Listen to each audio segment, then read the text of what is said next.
We live in a fantasy world now. Reality has been destroyed. This is the time that you really need to pay attention. The probabilities are overwhelmingly on gold's side. That is the best environment to see gold increase its value. Welcome to Palisade's Gold Radio. I'm your host, Tom Bodrovics. Joining me today is J.E.S, author of The Real Truth About Inflation. J.E.S, thanks for joining me today. How are you? I'm well. Thanks for having me back, Tom. Great to have you back. And, you and I kind of chat between times that we record here, throw ideas back and forth. It's always a good debate. And I thought today would be a good time to kind of talk about the way that you actually see the economy right now, because you take so much time to try to understand this stuff, to really review a lot of different ideas, different data.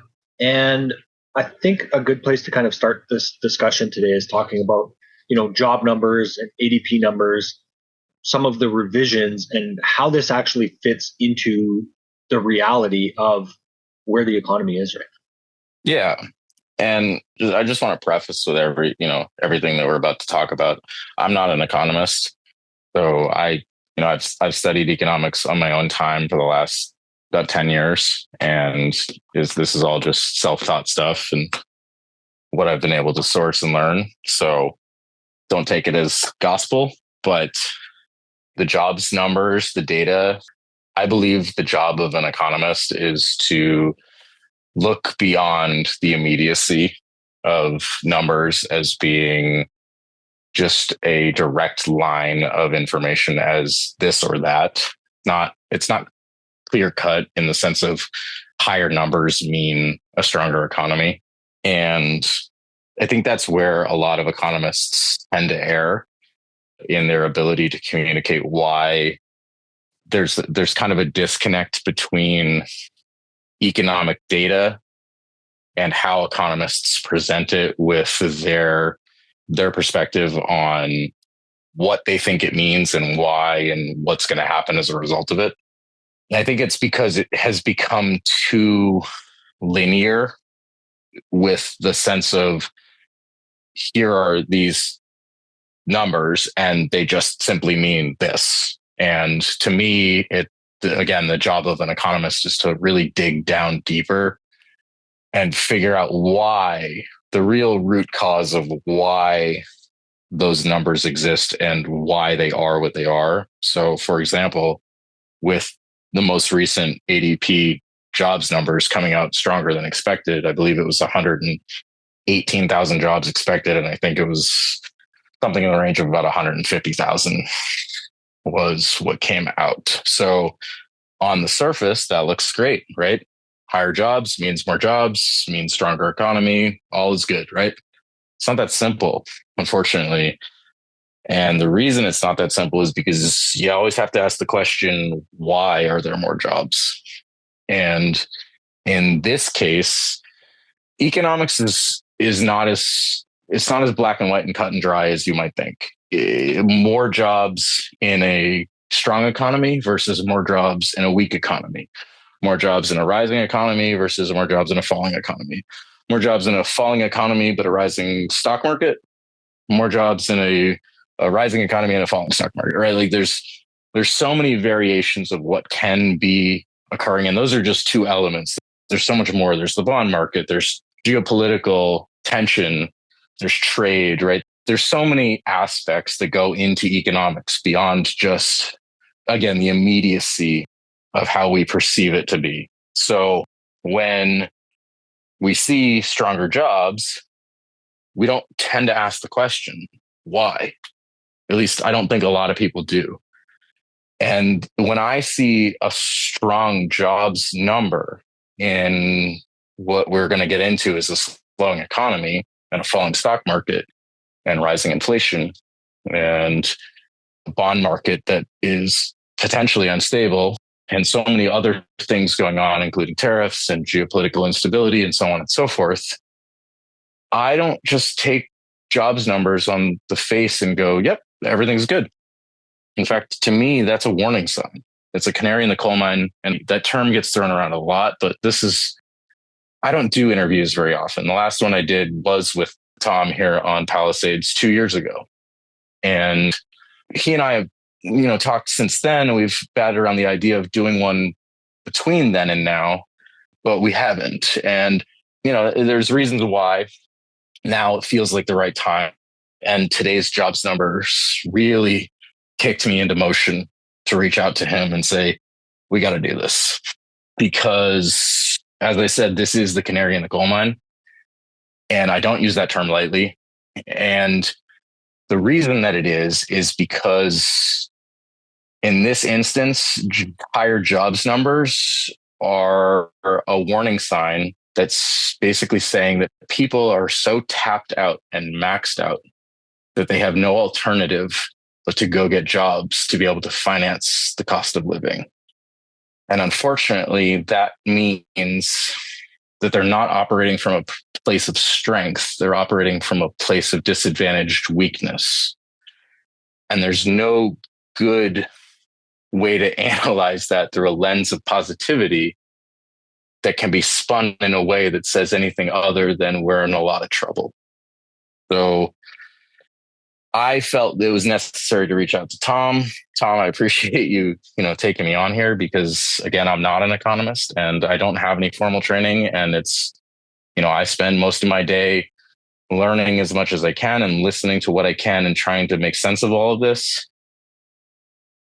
But there's a time and a place when it gets to where you kind of just have to step up and speak as loud as maybe not as loud, but as effectively as possible to try to communicate a message that needs to be heard by as many as possible. We see a lot of data like this from time to time, Jess. And I've said this many times, like the fundamentals are what they are, but they don't manifest in actually mattering until, let's say the margins start to really affect things. And, I think one of the ideas of why this could potentially matter, I'm not saying right now is the time that it has to matter, but, we combine this idea that maybe a stronger jobs number, or let's say a more positive jobs number, isn't actually what we think it is. When we combine that with other ideas, like I posted a chart yesterday that's saying that 6.1 million Americans are behind on their mortgage, the highest in 20 plus years. Combine that with record levels of credit card debt, record levels of debt across the board. Like at some point, this is going to matter.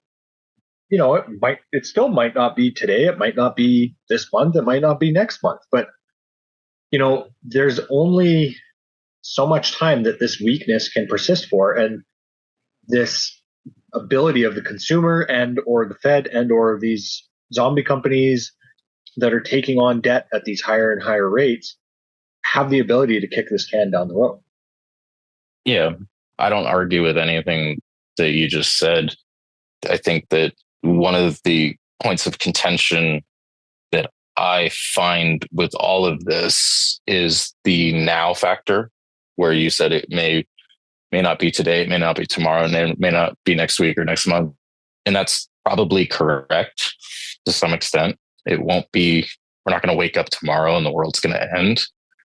But there is a significant combination of catalyzing events that are simultaneously occurring that we can't really ignore and haven't, for so long, since 2008 and even before, everybody's been waiting for this kind of moment. And I myself have been there waiting for that moment and thinking, now's the time. And obviously it hasn't come. And thankfully it hasn't, because the consequence of it coming is not really anything anybody should revel in.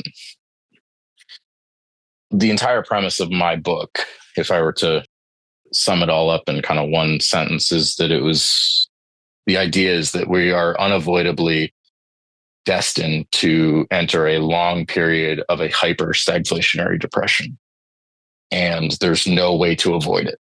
And I wrote that book 3 years ago, and I was pretty convinced that it was going to happen before now, I guess. And the fact that it hasn't has humbled me to some extent. Although what I'm seeing now is potentially unlike anything we've seen, I want to say since the end of the Cold War, but potentially even prior to that. There are so many factors that are, as I said before, occurring simultaneously that we haven't had before. And the difference between now and every other time is it is those factors. And those factors are, I don't want to say rising, but continued stationary or rising inflation, high interest rates, a slowing economy. As of today, today's April 2nd. So as of yesterday, the Atlanta Fed came out and revised their previous projections for quarter one of GDP, which were previously negative 2.8%.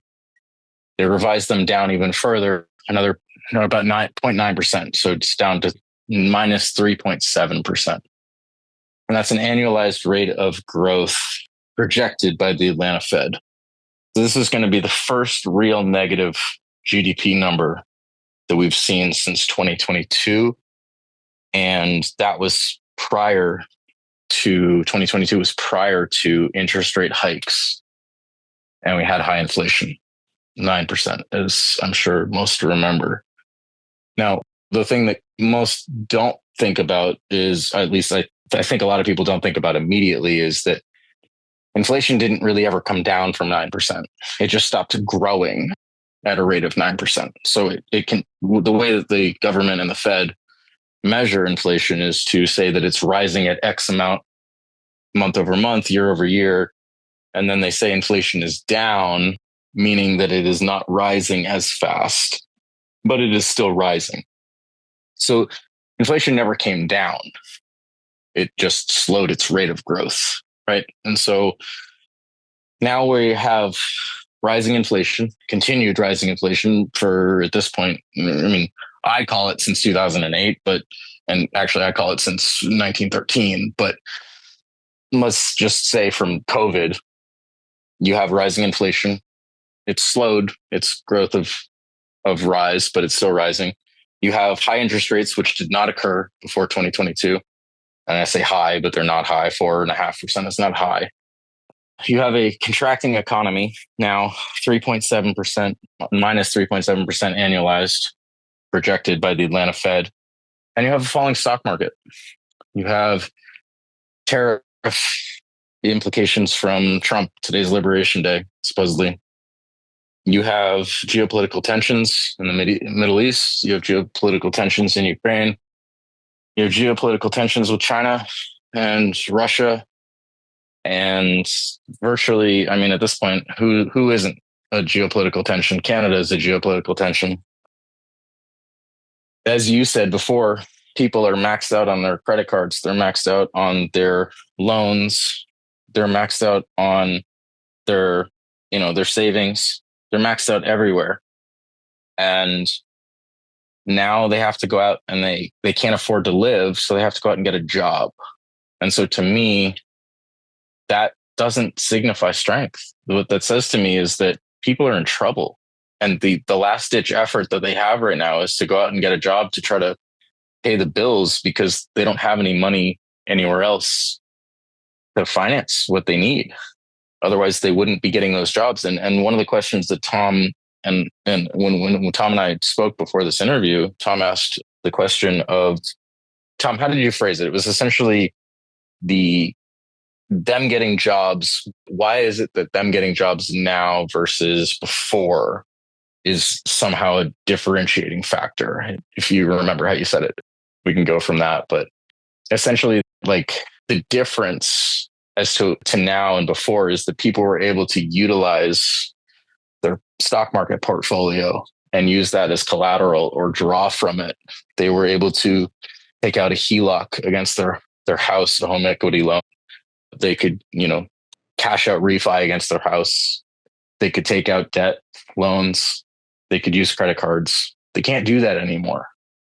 And they can't do that anymore because they're already maxed out. And they also can't do that because now the stock market's turning down and the economy is slowing and inflation is still present and interest rates are still high. And now we have tariffs coming that are also inflationary. And they're inflationary because they're borne by the cost of the consumer, not by the country and the nation that the tariffs are imposed upon. And so people are being hit in every direction as hard as they can possibly be hit. And they still have their bills to pay, and they still have to finance the cost of living. And they don't know where else to turn other than to go get a job. And the problem is that we're in a falling economy. So jobs are not easy to come by. And that means that the good jobs are either already taken or not available. So that means people are taking not so good jobs, getting not as high of a wage as they theoretically could, which means they can't afford the things that they would like to afford, which means that they're going to spend most of their money on the things that they need, which is then going to concentrate the majority of their purchasing power on only the things they need, which if you get an entire nation or potentially an entire planet doing that, you are going to have all of those dollars focused on a very small, narrow grouping of goods or services. And it's going to drive up the cost of those goods or services. And now you're going to see that hyper stagflationary depression that my book was about. Yeah, that makes sense when the remaining demand goes into all of the staples. Obviously, that doesn't apply to every single person, but if a significant amount of it and an accelerating amount of it goes into that, then I can understand that. But one thing we didn't touch on, Jess, is this idea of the lag effect of rising rates. You and I have spoken about that before, but why does that also play in at this time as well? Yeah, and thank you for bringing that back up, because that was how we started the last interview 2 years ago. It was the Friedman Lag doctrine. Milton Friedman is definitely one of my idols, and I really do encourage anybody that's never seen or listened to Milton Friedman, just YouTube Milton Friedman and watch and listen to him talk to college students back in the 1960s and the 1970s, and he just explains this stuff in such a way that I envy. But he kind of came up with the Friedman Lag doctrine, which essentially states that the effects of interest rates have anywhere between a 4 and a 29-month lag time of having an impact in the economy. And I believe, if I'm not mistaken, the first interest rate hike was either 2 years ago in March or it was 3 years ago in March. I think it was 2023, but I could be wrong. It might have been 2022. But essentially, we're kind of right. And remember, it's not as if every interest rate was performed on the same day. They were staggered for, what did they do it over the course of a year? Year and a half, something like that. It was 18 months. So every single interest rate hike and the bumps of how aggressive or non-aggressive they were with each hike, whether it be 0.25% or a whole percent or whatever, those bumps of aggressiveness are going to occur essentially with that lag time of each one as they were introduced, right? So if one, the first one was March and the next one was, let's call it June or whatever, there's a 3 or 4 month lag time between the two of them. And then there's the additional lag component of the interest rate effect itself. So every couple of months, you're going to get hit with the lag effect of each interest rate as it was introduced. So we're seeing potentially, realistically now, since essentially December, which is kind of ironic that the last interview that you and I did was December 2 years ago. We're seeing, if you look at a chart of the NASDAQ from December, you basically have nothing but a downturn. There's a slight upturn in January after the election, and it did a double top, but it really never went higher than that. I mean, it made a slight nominal high, but realistically, all it did was double top. So to me, that just traded sideways and down since December. So we're seeing the effects of those interest rate hikes coming into play in terms of the stock market. And I think we're seeing it in most of the other debt markets in terms of loans, in terms of mortgages, auto loans, whatever it be, credit cards, anything that has to do with interest rates. We're seeing the impact starting to really take shape here. And the difference between this time and every other time is that interest rates are up and inflation is up, and the economy is projected to shrink, and we're in a falling stock market environment, and we're in a trapped debt market environment. And if the Fed or the government tries to combat it with lowering interest rates or performing quantitative easing, all you're going to get is hyperinflation real fast. And we know that game is that won't work, right? Because what we saw in 2022 in the stock market was a downturn before interest rates were introduced, which meant that inflation was actually causing the stock market to fall, right? So if they juice the markets again by theoretically cutting interest rates, with inflation being at 3% instead of 0%, you're going to see 12, 15, 20, 25% according to the Fed, which means you're probably getting realistically 50, 100, 150% inflation if you look at it honestly.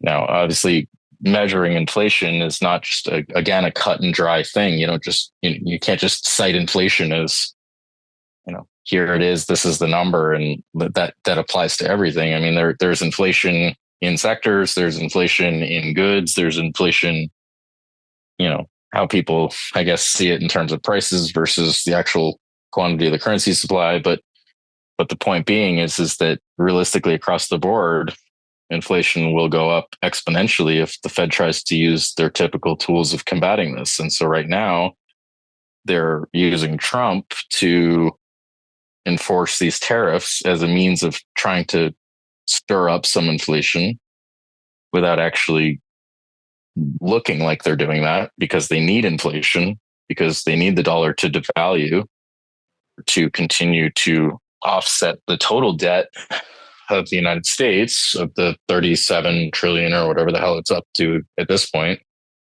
And that's obviously the debt on the books. There's the unfunded liabilities, and we can get into all that of, whatever 200 trillion that it is. But in order to keep that game going, they have to be able to afford borrowing. And the only way to do that is to devalue the dollar to make borrowing easier. So they have to. They have no choice. They have to inflate. They just have to choose a method that doesn't come across as obvious to the masses. Right. You mentioned earlier having a trapped debt market. What do you mean by that? So the government's basically the debt market for all intents and purposes. That's really, if you want to quantify it as anything, that, treasuries are essentially the debt market, right? And the dollar, in order to stay solvent, they have to prop it up by using treasuries to promise a return of people that are willing to buy treasuries using dollars so that the government can spend money or spend dollars into the economy and keep this house of cards game going longer. So that's all well and good, but the debt market itself is levered through the mechanism of the interest on the debt the government owes. So you have $37 trillion and you owe $1 trillion a year in interest payments, just in interest, nothing else. And we, being the United States government, obviously I'm not the United States government. The United States government only brings in about, I used to say 4 trillion. I think it's closer to 6 trillion now in tax revenue, I'm just going to pull up the US debt clock here real quick just so I can see it myself. So the federal spending is 7 trillion and the budget deficit is 2 trillion. So that means that they're bringing in 5 trillion in taxes and they're spending 7. So you're spending $1 trillion, about 1.2 trillion in interest, and that's going up, and it's going to go up to 2 trillion. And the more that you borrow, because in order to pay this debt, because you're spending more each year, that's the deficit. You're spending 2 trillion more than you take in each year. In order to offset that, you have to borrow that money.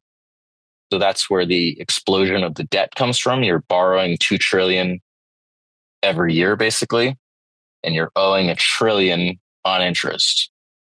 And every time you borrow that 2 trillion, it adds to the debt. And then the interest on the debt goes up. And so eventually, at some point, pretty soon here, I've done the math to basically be that once we hit 50 trillion, it's game over. Because once you hit 50 trillion, the interest, if you have a 10% interest, which is not that far-fetched given where inflation is likely to go, they're going to need to raise interest rates. We have interest rates at 5% right now. So just double where we are now. If inflation doubles, you have to double your interest rates. So call it 10%. 10% of 50 trillion is 5 trillion. We only bring in 5 trillion in taxes. So you have 100% of tax revenue going to pay the interest on the debt. The moment that you can no longer pay the interest on the debt, you are now considered in default. And once you are in default, you're basically bankrupt. At least that's how conventional, if you are an individual and you have a loan and you can only pay the interest on the debt, and then you can no longer afford the interest on the debt, the bank will come and repossess whatever it is that you've borrowed. So you are considered in default. You might as well be considered bankrupt, and the game is over at that point. So that's what I mean by a trapped debt market. So obviously we're, very focused on the US here, but do you not see this as more of a game of dominoes? And what I mean by that is economies and currencies that aren't as strong as the US or the US dollar failing and giving way before the US does. For example, Japan or Europe or Canada, whatever it is, these currencies don't have as much demand or use as the US dollar at this point. So do you see those dominoes falling before the US gets into this situation? And obviously that would exacerbate the situation as well, because if those countries or those currencies do quote unquote fail, again, we're not saying this happens tomorrow, but if that happens in that way, then I would imagine that those countries' ability to buy treasuries will be severely hampered at that point as well. Yes, and potentially no. So from a currency standpoint, currencies are my weakness when it comes to economics. I'm not as well versed in them, primarily probably because I'm an American and I'm your typical dumb American that really tends to focus more on what's going on inside the United States. And that does extend to limiting my knowledge of currencies because I'm either unwilling, unable, or just not giving attention where it needs to be given to know enough about, the foreign exchange aspects of currencies. But what I will say is from a currency standpoint, theoretically, every country has the ability, like the United States, to print or digitally print as many currency units as they'd like to. Obviously, that's going to devalue their currency further, but they theoretically can do it ad infinitum, right? Theoretically, like if Japan wants to buy treasuries, I don't know where the cutoff point, I guess it's the exponential curve right around the point of the hockey stick, right where it goes parabolic, is where theoretically the value would cut off. And the question is, when does that become acknowledged in the currency markets as having occurred. But if, say Japan can't buy as many treasuries because XYZ reasons, they just print more yen, right? They just decide, hey, we're going to do this. We're going to devalue the yen. And yes, there are consequences to it, but they can play that game out as long as possible to obviously the exponential point in the curve where it becomes valueless, but they can do it. And that, again, that has its own consequences. How long they can play that game, I don't know. The no, so that would be the yes side of it. The answer to your question, the no side of it is that countries theoretically have more than just currency units, right? That's not most countries' value is not tied up in their printing press, right? So, we can think of mineral rich nations, or we can think of industrious rich nations, or we can think of labor rich nations, or, whatever it is that a nation might have in terms of their actual theoretical economic value that is being observed on the world stage and be leveraged against acquiring treasuries, which is, is essentially a form of enslavement to capture that economic value in exchange for treasuries. The question is, I guess, if you're Japan or any other country, is how far are you willing to go down that road of enslaving your people to buy basically worthless junk US debt? And I call it junk because it is junk. Everyone, not everyone, but from the world stage, the way that the mainstream world likes to present the United States is that it is the, AAA rated, full faith and credit of the United States, and it's backed by the US military and, whatever, that it's so strong. But you're not strong when you owe $37 trillion. You're not strong when you can't afford the interest on your debt. You're not strong when you have to tax your citizens basically, not everything that they have, but you have to tax them a ridiculous amount after everything that I've previously stated of maxing out their credit cards, taking out all the loans that they can take out, leveraging against their house or their stock market portfolio, or dipping into their savings and then needing to go get a job. And then on top of that, you're going to tax them to finance cost of your government because it's so massive that you can't figure out another way to do it without inflating and devaluing the currency to worthless. And that doesn't sound like anything other than junk to me. So, but I think the way that you frame that might not work properly, just simply because the way that you said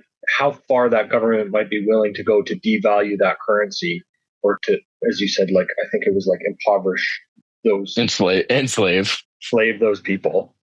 Trying to essentially enslave their people. Like, there's war. War is always an option. Yeah, and we're definitely seeing what could be pointed to as that, but there's no other palatable option.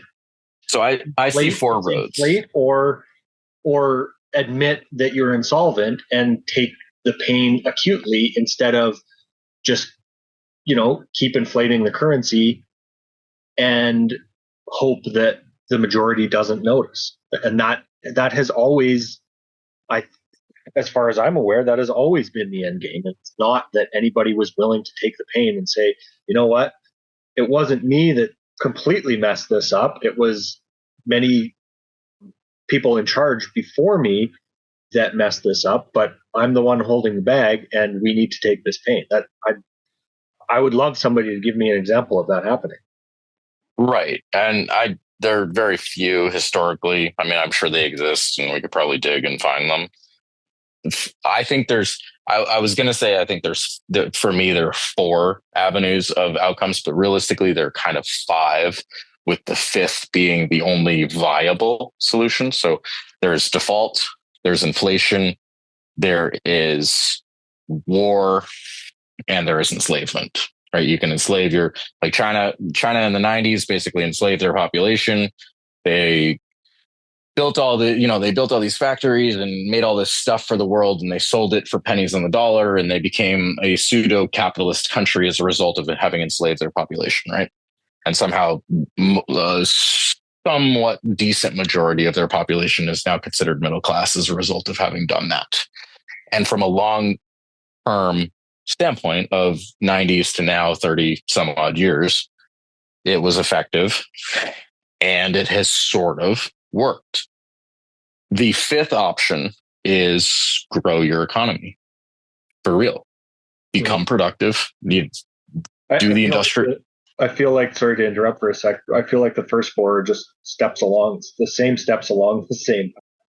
Right. They're four outcomes of the same thing that just kind of choose, damned if you do, damned if you don't. Come on. It's one or the other, right? Like, pick it. Like it's the same shit. I apologize for my language, but it's the same outcome. It's just how would you like to get there?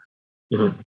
But I mean, it does have, each of them have differing effects of outcomes. So default has its own outcome. War has its own outcome. Inflation has its own outcome. And some of them do overlap. And, enslavement obviously has its own outcome. There is overlap amongst them. They are not identical, but they are similar enough that it's kind of a meaningless distinction without a difference. But I do believe that the true economic, I'm a Misesian. Ludwig von Mises is basically my economic idol, and Austrian economics and libertarianism are the two things that I've found in my life that really make the most sense. And between the two of them, the answer is always productivity. Become productive, basically reinvigorate the Industrial Revolution. You can say what you will about it, child labor, whatever. There's a lot of negatives to it, but the Industrial Revolution was the Industrial Revolution because of the measure of productivity that was allowed to occur. Now, obviously, what took place after in terms of how it was managed, I guess, by governments resulted in what you would get is the Panic of 1907. You get 1913 with the Fed. Immediately after the Fed comes into existence, World War I immediately starts. Tell me that's not a coincidence. I'm fully believing that Germany saw what the United States was doing in terms of creating a central bank and said, fuck this. And I apologize again for the language, but they basically said, no way, we're not willing to let the Western powers just take control of money and gold. So they all suspended their currencies and made them fiat currencies. And we get the result of World War I, basically right is the moment that the Fed signs the Federal Reserve Act into Congress. So, and then, from there you get the 20s and the 30s and World War II and the Cold War and all the way up until, I was born right as the Berlin Wall fell and the Cold War. And then you get the 90s of what we think of as prosperity, but was it really? Because we were just debt-driven prosperity, as we now know. You get the 2000s, you get the tech boom, you get the tech bust, you get 2008, you get the roaring teens, basically. Again, it's not the roaring 20s, it was the roaring teens, and now you're getting essentially what is the Great Depression 2.0, but it's going to be the Great Depression 2.0 on steroids, because we've never had it be this magnitude of connectivity. We didn't have instant communication. We didn't have instant banking. We didn't have all the technology. We didn't have the quantity of debt that did exist. It did exist, but it was still constrained by the limits of gold, which we no longer have. I mean, theoretically, we do have it because gold still exists, but it doesn't exist as a constraint on money or on currency. And so this time around, there are so many factors that didn't exist in 1929. And of course, in 1929, whether we want to acknowledge the onset of nuclear weapons in 1944 or whatever, 45, we didn't really have nuclear weapons at the start of the Great Depression, right? They didn't exist. So there's so many variables that just did not exist back then, that we're playing with fire in a way that we don't understand. And the consequences are, it's basically as bad as everyone thinks it is. Nuclear winter is not like something that anybody gets through. It's the end of humanity if we go down that road. If we bring in artificial intelligence, I can't understand why humans are playing with this. Every artificial intelligence movie in existence has told us not to do this, and yet we're on a race to see who can do it first. I don't understand. And we're doing all of that on top of all of our economic problems. And there's no accountability. There's no responsibility. There's no buck stopping anywhere. The buck doesn't even exist, right? The buck stops here. Bullshit. Buck doesn't stop at all. It can't stop, because if it does, then the whole thing collapses. So I don't know. But what I do know is that from an economic standpoint of libertarianism and the Austrian school, the only answer is productivity, cooperation, and essentially trying to be as peaceful. Like if you believe in, I don't want to say the Bible, but if you follow any form of religion, essentially most religions operate on the golden rule. And the golden rule is treat others as you'd like to be treated. Right. So if we can't do that, we're failing miserably. And so if you can't operate on the golden rule, we can't treat our fellow humans with respect and understanding and cooperation, and realize that we're all stuck on this planet together and destroying ourselves. Sure, that's one solution, but it's a very ineffective and non-creative solution when there are so many possibilities of productivity and creativity that could exist. I'm surprised at how narrow-minded the options that are being offered are as being the ones that are being explored. So yeah, I don't know if that answered your question, but that's fair. But unfortunately, I think that's a little bit too simplistic of a way to look at it, Jess, because I totally agree. I think it would be amazing for people to be able to get along and work together and, not become more isolationist, to be able to understand each other. I think there's an element of positivity in isolationism to a point. It's like training wheels. You put them on for a little while. You don't leave them on. You know what I mean? You need them for a little bit, but if you keep them on too long, they become restrictive. Fair, but my broader point with that is that there are major differences in culture through the world, and the world is a really big place.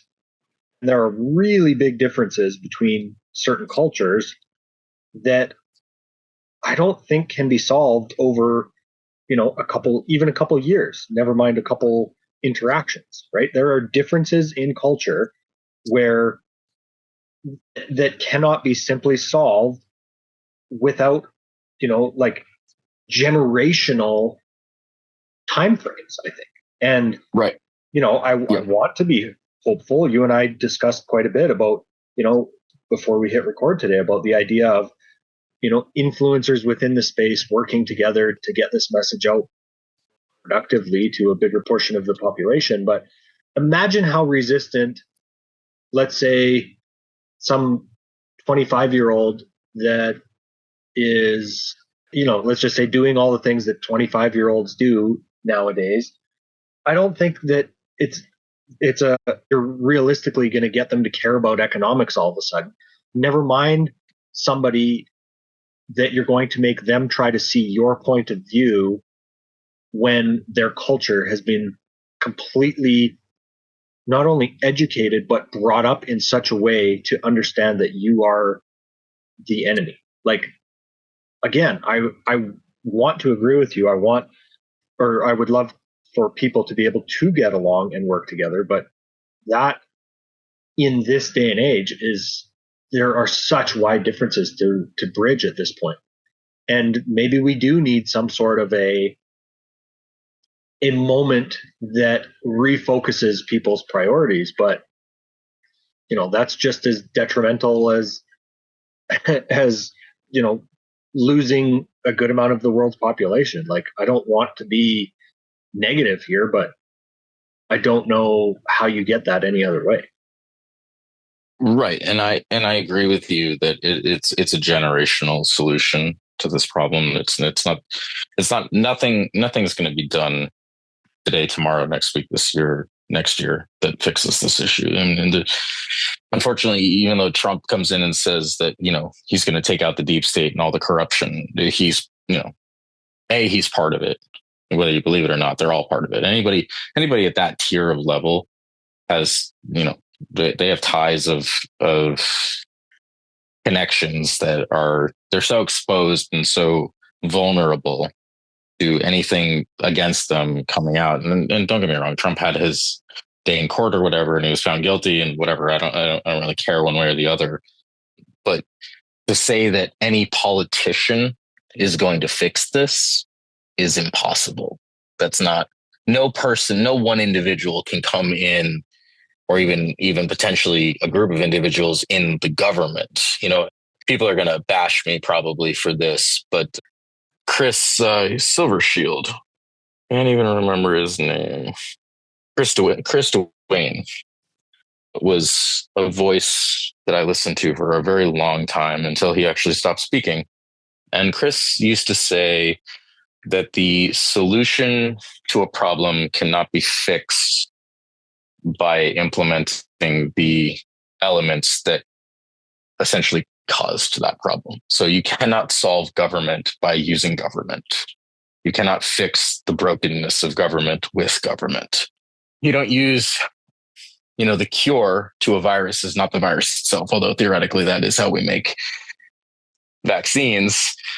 But the antidote is not usually, conventionally speaking, in modern or in conventional medicine, an antidote was, the cure for venom. If you get bit by a snake, is not more snake venom, right? Obviously, synthesized methods of using snake venom can be considered antidotes, and that works in a sense. But the solution to government is not more government, or the solution to government is not government coming in and trying to regulate government, or the solution to government is not Doge, or the solution to government is not Trump, or the solution to government is education. People need to be educated. That's the first step in any problem is education. If you don't know, then you can't learn. And if you can't learn, well, it's not that you can't learn, but if you don't know, then you can't act effectively, right? If you don't have the knowledge and the information, then you cannot be effective towards being productive to a positive outcome, to a solution that is essentially what theoretically is the goal. So the first step to any problem is education, not executive action, right? It's not congressional action. That's never the answer. That doesn't get us anywhere. Just imposing more rules or restrictions or laws or commands is never going to fix anything. I can tell you to do something all day. It's not going to make you do it, and it's not going to make you do it right. And you're certainly not going to be motivated to if you don't know why you're doing it. Yeah. So, right. So it's never that more government or government fixing government is never the answer. Education is always the answer. And unfortunately, education does not come quickly. And the side that you touched on before, or in the last thing that you said was that, 25-year-olds being focused on whatever it is that 25-year-olds are focused on, how do you get them to be interested in economics or any of these subjects is, I said it in my book, it's the same way that you get anybody interested in anything. You have to make it cool. You have to make it interesting. You have to make it fun. You have to make it something that they want to adopt, right? You can't force it on them. The reason that the iPhone became so popular was because it was cool, not because somebody demanded that you take it. It wasn't a mandate that the president ordered that everybody must now take iPhones. It was because somebody came out with something that was really cool and nobody had ever seen before. And they were like, wow, I want that. I want to be a part of that. I want to give my hard-earned dollars to acquire it.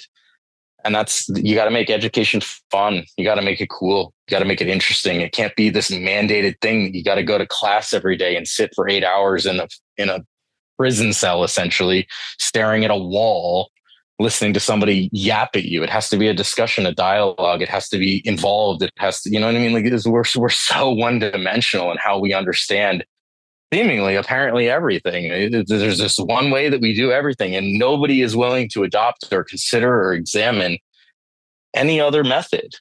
This is how we learn. Okay, cool. Is it working? No. Cool. Then let's do more of it. Right? No. If something doesn't work, you don't keep trying to do the same thing over and over again. That's called insanity. And yet we are touting that as our method of productive outcome. I don't get it. So for me, it's not education in the sense of more schooling. It's education in the sense of more education. What does that mean? Like, what does education mean? What does it mean to educate somebody? It's to be able to inform and change the way that they understand a subject or a topic or a dynamic, an interaction. If you ask somebody how do tariffs work, and they say, well, the government imposes a 25% tariff on China, and China pays 25% on all the things that the U.S. government imposes it on. Okay, they can believe that. Now it's time to educate them. That's not accurate, right? The consumer bears the cost of the tariff. So if the United States imposes a 25% tariff on China, China passes that along to the producer passes it along to the distributor passes it along to the retailer passes it along to the consumer, and you as the consumer pay it. Right? So there's your education. And now that's a very simplified form of it, but we're not willing to do that, it seems, because it's, as far as I can tell, a vast majority of human beings, especially regarding economics, seem to have a flawed understanding of how economic activities work, how they occur, how they function. Are tariffs inflationary? Of course they are. Why are tariffs inflationary? Well, because you're now adding an additional cost, which means that if you were to buy that item, now you have to spend more, which is purchasing power, which requires more dollars to chase the same or fewer amount of goods, which is going to drive up prices, thus inflationary. So it's a matter of educating. And unfortunately, education in our country is not willing to ask the why question, it seems. It's just where education is only interested in teaching the what from a position of who's telling them what to teach. It's not teaching how to think and how to analyze and get down to the Socratic method of ask the questions to get to the answer. And I don't understand how we've come 2,000 years, have all of the world's information at our fingertips, and can't ask the question why. That, to me, I'm sitting here asking why. And of course, I haven't figured that one out yet, because I'm not everybody. That's a personality driven thing of individuals that it's easier, I guess. If I had to come to some kind of conclusion of answer, it's easier to just not. And people like to generally do what's easier rather than more difficult. And the more difficult something gets over successive generations, the less likely people are going to want to do the difficult thing. So, we've said in the past, Tom, you're going to know this. You know it better than I do. What is it? Hard times create strong men, so on and so forth. Yep. Easy times create weak men. Right. So we're in easy times with weak men, and we're not willing to do what's difficult. And I just don't fully grasp. It's for me, like you said, that you're not going to be able to make people care about economics. It may not be able to make them, but the situation is going to get dire enough to the point where they're not going to have a choice. It's going to put its space in theirs and force them to care, because like the premise of my book states, the hyperstagflationary depression, no one is going to be, no one outside of, Hunger Games level wealth and is going to be exempt from it. So what is the only solution to this? I'm sure a lot of people, if there's anybody still listening that's not already tuned out and buried their face under their pillow. Like, the only way to get through this is to try and take some value from this system to the next through metals, right? So I believe that creativity is the answer to every problem. I think that if you are creative enough, you can find a solution to anything. It's a matter of whether or not you're willing to do what it takes to be creative. And creative can mean a lot of different things for a lot of different people. It's not no two people are going to be creative in the same way and come up with the same solution to a problem. And yet the problem will still be solved by both of them, assuming that they're creative enough. So if you look at anything in our world, whether it's music or television or sports or anything, anybody that is considered to be great at any of those types of subjects are usually the most creative people.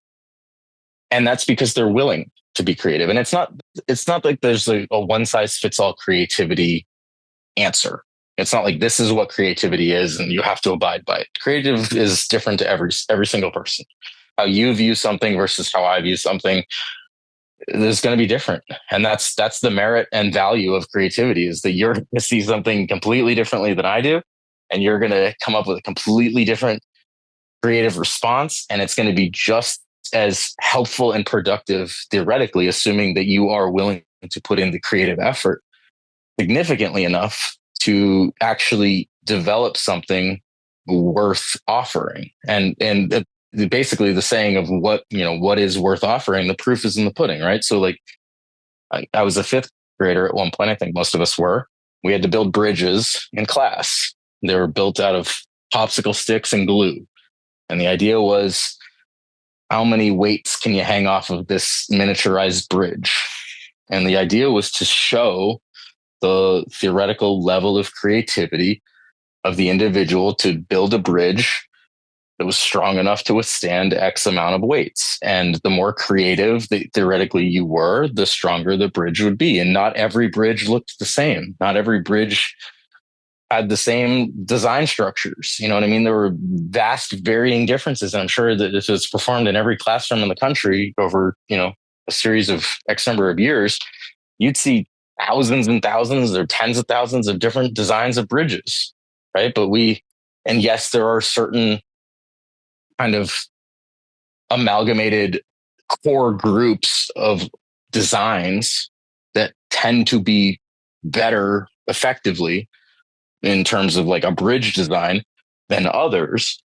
But that doesn't mean that there's a limit on what can be creatively structurally sound. And to think that there's this one way and that we all have to adhere to it. And then if one of us is, if we're not good at that one way, then we just have to keep trying harder at that way. I don't see that as a solution.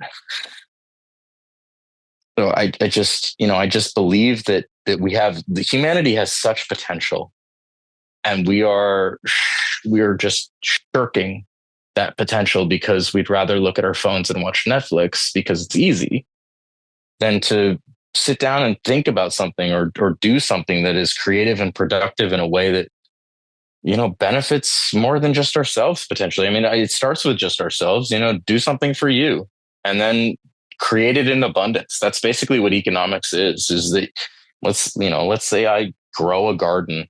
I grow a small garden and I produce enough food for me. And then I next year decide, hey, I want a bigger garden and I'm going to produce more food than I need.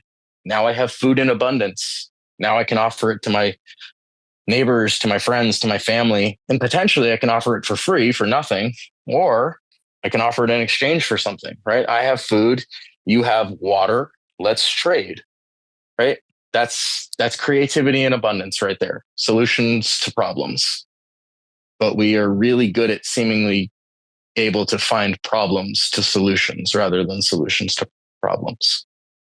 Well, Jess, I think that's a good place to kind of wrap up for today. I appreciate and take your point that creativity is extremely valuable. And I think being able to, let's say, creatively help other people understand whatever it is, whether it be economics, whether it be geopolitics, anything like this, that is extremely valuable. And, taking the time to try and help somebody understand a subject, I think is extremely valuable. And I appreciate your time trying to do that today. Is there anything that you want to leave our listeners to think about before we wrap up? I would say, if you haven't read Economics in One Lesson by Henry Hazlitt, I think he wrote it. I have it in front of me here. He wrote it in 1946. And if you haven't read it, it's really, the title is as accurate as the book is. It's Economics in One Lesson. You can pick it up at the Mises Institute. I'm not an advocate for the Mises Institute. Ludwig von Mises is long dead. He's my favorite economist. He's basically the staple of the Austrian economics school. And Henry Hazlitt I want to say he was a reporter. He was a journalist, I think, for the New York Times. And, he's also kind of an economist, but this book, Economics in One Lesson, if I could afford to drop it on every doorstep in the United States and just ask people to read it, whether they would or not, I don't know. But if I could afford to just put one book in every household of this book, I would, because I think it's sufficient enough to prompt the questions and the understanding well enough to get the motivation started in the right direction to really develop a strong enough interest in it. And beyond that, I would just say, if you don't want to read, then go to YouTube and look up Milton Friedman. Start with iPencil and go from there, and just follow Milton Friedman through. Type after iPencil, just type in Milton Friedman inflation and listen to that, and just see what rabbit hole you go down after that. Because I agree. Once I saw that, I was hooked. I agree. iPencil is a real eye opener. Yeah. Yes. Again, I really appreciate the time, man, and we'll have to do this again. Thank you, Tom. I really appreciate it. This podcast is for general informational purposes only. Nothing on this podcast should be taken as investment advice. Guests on this show are not compensated for their appearance. Listeners are urged to educate themselves and make their own decisions. Do not base any investment decisions on the information contained. To view our full disclaimer, please visit our website.